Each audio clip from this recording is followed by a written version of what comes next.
explained to us what wired TSN is. And basically everybody knows what wired Ethernet is, for instance. You have a box and you have many cables that you can plug in. But in many use cases, that's not very convenient, or maybe also not the thing you want to have. And therefore the question is, of course, could we have something like a TSN switch or bridge, that some people call that, for the wireless systems? Yeah, I mean, the interesting thing about the TSN bridges that Simon presented was they can give us hard guarantees. So we really have real-time communication there. And real-time communication is very important in many application scenarios. And what happens now if these application scenarios require wireless communication? Then certainly we cannot go with a wired bridge anymore. We have to use a wireless communication path.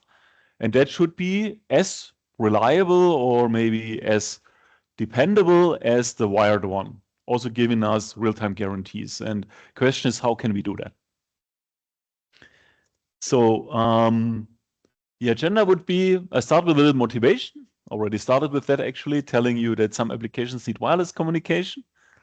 Then we talk briefly about wireless TSN bridges, the similarities and differences to the wired TSN bridge. So we'll see the idea of TSN or the wireless TSN bridge is very interesting. Basically, to the outside world, it behaves as a wired bridge. So same functionality, same shapers as Simon presented, for instance. But in the inside, it's a little bit different because obviously it's implemented based on wireless technology. And this wireless technology has different properties. And one of these properties is, for instance, delay and delay distribution. Yeah? And here I only want to very briefly highlight these differences. Let's say just enough to motivate the next tutorial. And then in another talk by Goro later on, after lunch, he will go in very detail where this delay comes from, how the delay looks like, and so on. Yeah. Here I keep it, let's say, very intuitive and high level, but enough to motivate that there is a difference between a wireless TSN bridge and a wired TSN bridge, and that we need to be careful about that, and that we need to be able to evaluate the implications of that. So there is no free lunch. It's not like I replace a cable by a wireless connection, everything works as before. Yeah? That's not the point.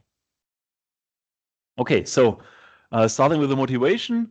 So the need for wireless enabled, dependable, time-critical end-to-end communication. So we have today a large set of time-critical communication services out there, and that's further increasing. I mean, Simon presented this one machine, this printing machine and folding machine with a lot of paper going through the machine. And if you are not controlling the servo motors in a synchronous and in a timely fashion, the paper will just tear up. And you have what I always call the paper jam plus plus. Yeah? I mean, you know, the paper jam from your printer. But if you go for these big machines which print newspapers, tons of paper going through that at a high speed, and you have a paper jam, that's really critical. Yeah? So you need to control all the motors synchronously. But there's many more of these applications, and especially in our project, the DT-MISTIC6G project, just pointing here because all the DT-MISTIC6G people are sitting here. We have some of these use cases, like we have an exoskeleton, for instance. So you possibly know exoskeletons. That's some machinery that a human can put on to have more strength and is more durable, maybe in doing physical activities. Yeah? Like some guy working underneath a car holding heavy equipment all day long. That's very cumbersome for this worker. And if you have an exoskeleton, that's much easier. But an exoskeleton, it's motors, and an exoskeleton is sensors, and an exoskeleton needs control. Otherwise, if the exoskeleton is not behaving as the user wants it to behave, not supporting the user, but working against the user, you could think about a user experience. Yeah? And that would not be very nice. And it's even maybe safety critical. Yeah? Because these devices are very strong, yeah? And the human is maybe not so strong as the motors attached to him in that moment. Other examples are, what do we have? Smart farming. We have smart farming, a smart farming example or use case where multiple machines are moving along and they have to move along synchronously. Yeah? There's the harvester, and the harvester is loading a truck. And if the truck is not on the same height as the harvester, then the corn goes on the ground, not into the truck, and stuff like this. You could also think about drones. Drones you can, of course, synchronize and maybe control remotely.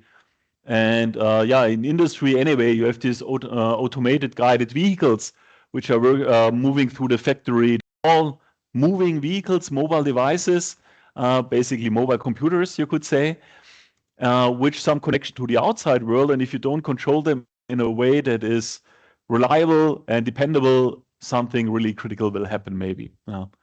And so we need to control them in a similar, reliable way as we did so far for wired devices. And obviously, wireless, it's impossible to have a drone with a cable, maybe. I mean, it's not impossible. It's just not like very convenient. You need a very long cable, maybe, doing that. And that would not be very nice. And for the exoskeleton, the same thing. If the user walks around, has an exoskeleton on, and there's a cable hanging on the exoskeleton all the time, that's not very nice. So wireless communication would be very important. A good thing is, of course, that standardization has long already realized that we need that. We need not only wireless communication, we need reliable, dependable wireless communication, even with low latency and high reliability. And you see here a little bit of timeline. It's a little bit small what you can see here, but basically the idea is that it has been standardized how such a wireless TSN bridge looks like. What it looks like to the outside world, at least, what the functionality of such a thing is. And it's basically the functionality of a TSN bridge, as Simon has presented. But it's inside having components of a wireless systems. And on the next slides, I'll show a little bit more of the internals of that. And of course, at the end of the day, we must integrate wireless world and the wired world. So we must have an interoperable wireless TSN bridge and a wired TSN bridge. You should be able to connect them together and build a larger system, maybe a whole smart factory where the last hop is wireless, for instance. Okay, so the question is then, of course, I'm always talking about a wireless TSN bridge. How does that look like? And I mean, everybody knows a wired TSN bridge, as said, it's a box where you plug in cables. These are called ports where you plug in the cables, and that's your internet connection at home, for instance. You see that at home directly, but also here in the room, perfectly not visible. Unfortunately, it's here underneath the desk, but it's everywhere. And a wireless TSN bridge is basically the same idea. So we see here this blue box in the middle. So we, here in the middle, this is what people remotely maybe see better than you now. And I can explain that to you. Here on the left-hand side, we have a port. And here on the right-hand side, we have a port. And this is the ports where you can really plug in other devices. And here on the left-hand side, this is a wired port. And on the right-hand side, this is a wired port going into the network. And this goes to maybe some end host, like an automated guided vehicle, for instance. Assume you have an automated guided vehicle or a car or a truck. In this truck, you have many sensors, many actors. Every sensor and actor has a cable, and you can plug these cables all into a bridge, okay? And now you want to connect the car wirelessly to the outside world. How do you do that? So if you have plugged them into this device here, then what's very badly visible now is that here, at this place, you have a wireless connection between the UE, the user equipment, so the mobile side of the wireless connection, and the RAN side, which is the G-Node B or the base station. So inside the bridge, we have the wireless link. To the outside world, you can connect the device, but then it is like this is the whole 5G network is like a TSN bridge. So on the left-hand side, you plug in your devices. On the right-hand side, you go to the edge cloud or the internet or whatever you like. And in the middle, the 5G system behaves as a big bridge, a big virtual wireless bridge. And there's this TT device here, the TSN translators. They make sure that to the outside world, it behaves as a TSN bridge. It has the same scheduling and shaping mechanism as Simon has presented. So the time-aware shaper with these gates, the credit-based shaper with these curves, and all these mechanisms, this is basically also there. So if I look from outside onto this 5G network now, it looks like, hey, it's a TSN bridge, okay? And it can also be controlled like that. If you look here on top, here the control plane and the TSN application function here goes to a TSN controller. And if you think about Simon's talk, Simon said that there is the bridge, and the bridges can be configured by a central entity. So like a God view, yeah, which has a view onto the whole network. This is also there. This is the same interface as you have for wired TSN bridge. So here, the centralized controller here can configure, for instance, the gate schedule, as we've seen before. So also this is the same.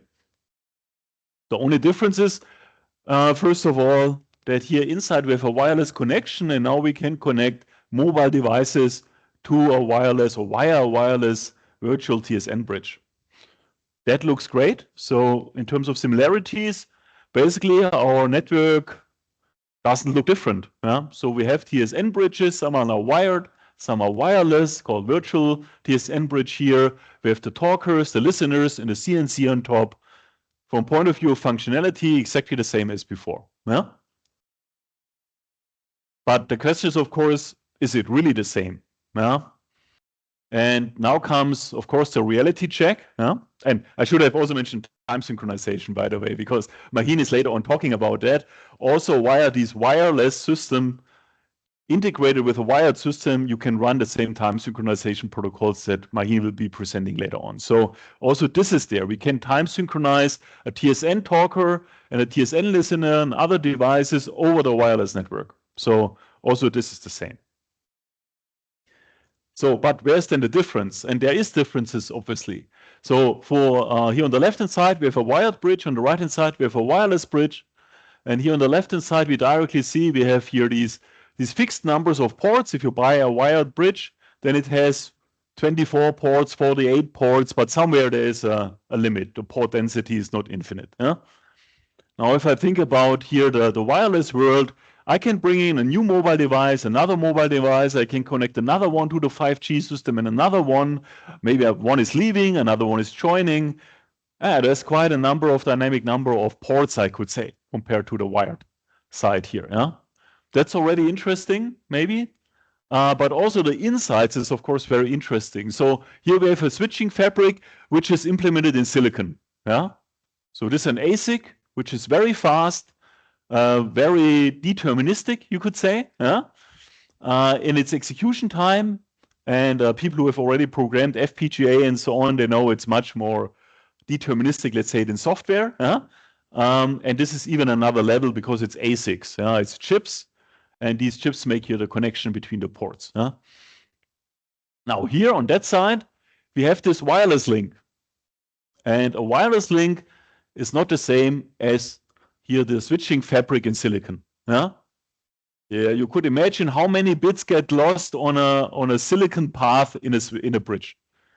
I would dare to say 0. Yeah. So if you have really some electrical signal which gets lost inside the chip and is corrupted or so, that would be really the exception. Really the exception. Yeah. Maybe it's different in space, maybe it's different somewhere else where you have radioactivity or whatever, yeah. But here it's very clear this will not happen very often. But here the wireless link, I mean, there's people here working with wireless systems more than I do, I think. And everybody knows that a wireless link is not as reliable as a wired link. So I think that's the bottom line. We have bits that can flip, we have interference, we have things that we also cannot control maybe, because if someone switches on another device that I cannot control, it might bring down the connectivity of my network connection and so on. I mean, we're using eDROAM here it works quite nicely. But if we had many people here, it might not work so nice anymore. So it's really much more dynamic and maybe also not so reliable. Yeah? And so that's a big difference here. Yeah? This wireless link that we have inside this TSN bridge. So that of course has implications. Yeah? That has implications for our performance of our bridge, of our wireless TSN bridge. If we look here at a wired bridge, it might have a quite I call it now port-to-port delay. So here on the top right, you see this port-to-port delay. Here it's called packet delay. You can also call it port-to-port delay. The delay between a signal going into one port and going out of the bridge at the other port. There's the delay. How does this look like in a wired bridge, and how does this look like in a wireless bridge, where you have a wireless link on the path from the one port to the other port, and maybe even two wireless hops. If you're going over one UE and going out over another UE, this is two ports, but you take the wireless connection once and a second time in the other direction. Yeah. So then even you have two wireless hops here inside this bridge, and the packet delay then suddenly looks much different. First of all, it's larger. Yeah, I think I have some more numbers here to see that and show it a little bit more in detail on the next slide. On the next slide, I have a better picture, maybe even to show you the numbers. But first of all, if you look at the distribution, this is one of the distributions that we also recorded in the project, and Goro will talk a lot about that later on and show you all the details. But if you look at this distribution, would you say this is a normal distribution?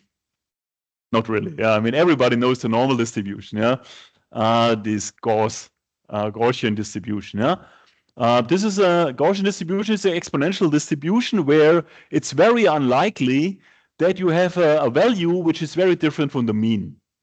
Yeah, so it has an exponential decline, you could say. Yeah, if you look at this distribution, then suddenly we see a heavy tail on the right hand.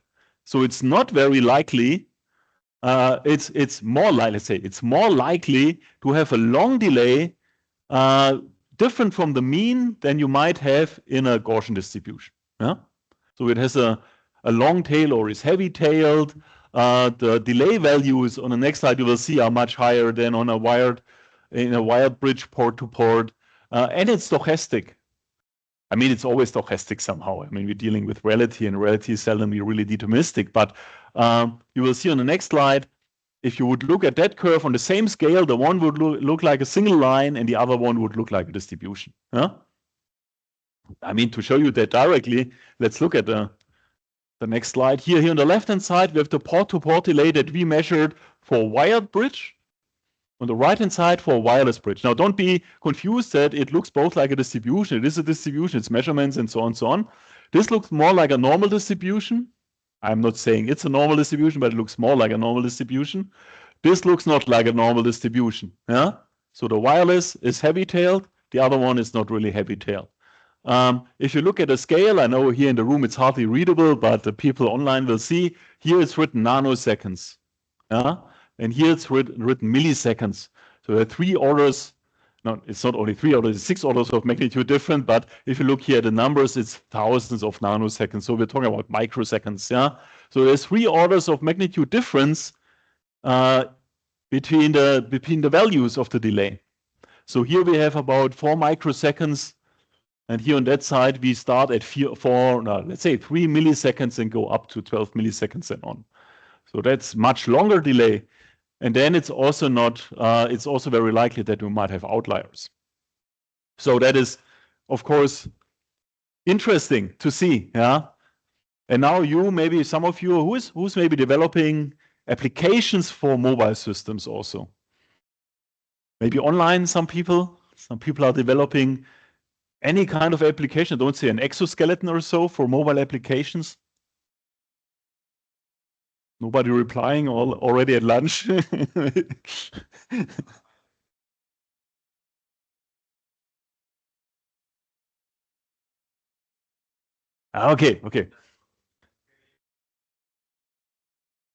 Okay.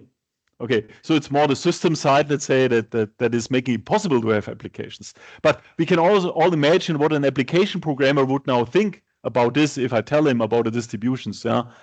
The application programmer, the exoskeleton people or whatever, or whoever would say, what's the implications for my application? Will it still work? Will it fail? I don't want to say, will someone die? But at the end of the day, that's the question, yeah, for a safety critical system, maybe. So what's the implication of that? And first of all, I'll go into detail about what's the implications and how to test that in a second in the tutorial part. But before I come to that, I want to show you another difference or another, let's say, function that is possible and that is discussed for a wireless TSN bridge that you will not find in a wired TSN bridge, because there it's not necessary maybe. Yeah. So people have realized the distribution looks different, but what can you do about it? I mean, I can just say I live with that and that's okay. Yeah. I try to find scheduling algorithms which are robust to that. This is what we also do.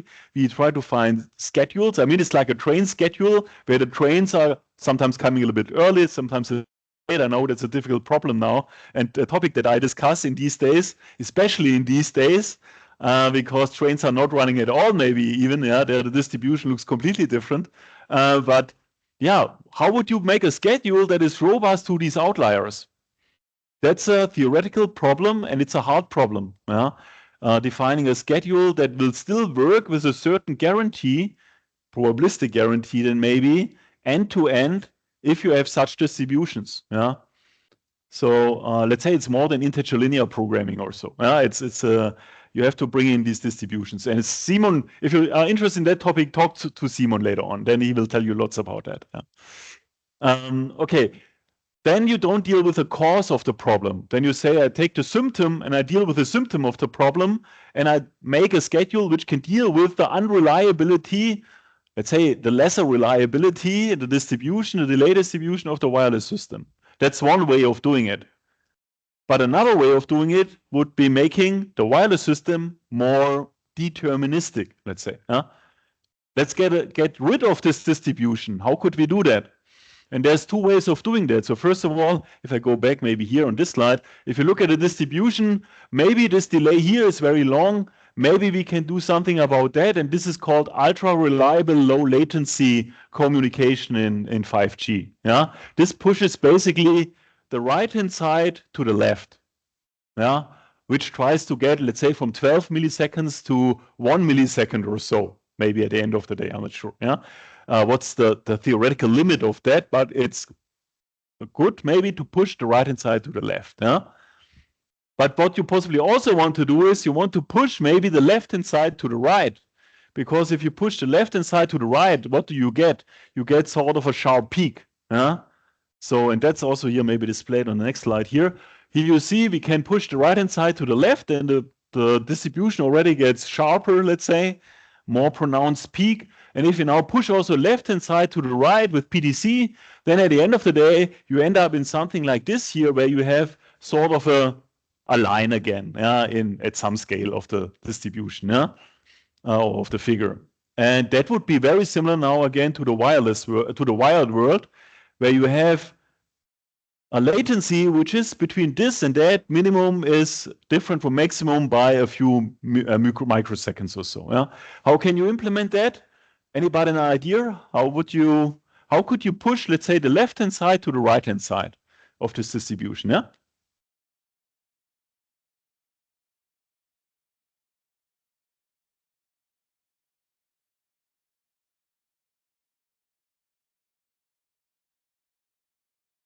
Okay, shorter packets. Yeah, I could work with that maybe. Yeah. Buffers. Yeah. That is a very interesting idea, because how could I make a train that is running, let's say, sometimes in 1 hour, sometimes in 2 hours, sometimes in 1.5 hours? How could I make that run always at the same delay, let's say? Yeah, I just buffer the early trains. Yeah. And if a train is coming after 1 hour, I stop it for 1 hour, and after 2 hours, I release it. Yeah. And then suddenly every train is running at a delay of 2 hours. The early ones are delayed, and the late ones, they can go through immediately. Then I traded latency, so the amount of latency, for variation or less variation. Yeah. So by artificially holding back packets, and this is what we do here. We have a holdback buffer in the system, and in the holdback buffer, the packets go in, and the packets are then stopped for a certain amount of time if they are early, and then they are released at almost always the same time. Well, and this is the packet delay correction here. Yeah. And this is something you do to make the wireless bridge more similar to a wired one, although you trade latency for latency variance or variation. Yeah. In that case, but you hope that UR LLC will push the right side anyway to the left a little bit. So now. Okay, so I think you saw that we have now a wireless TSN bridge, which to the outside world has the same functionality, port abstraction and shaping and everything same as before, but in the inside has very different properties. And Goro will talk much more about his distributions later on. But what I want to do now is I directly go now seamlessly into the tutorial part. I want to discuss with you a little bit how could we test applications. What would happen if we had such distributions? If we had, for instance, this distribution here, what would be the implications then? Can we figure that out? Is there a framework, a methodology for evaluating and validating the impact of such new kind of delay distributions onto the application, for instance, or the service? You can also say the service. Huh? And for this, I go now to the tutorial slides. I know in the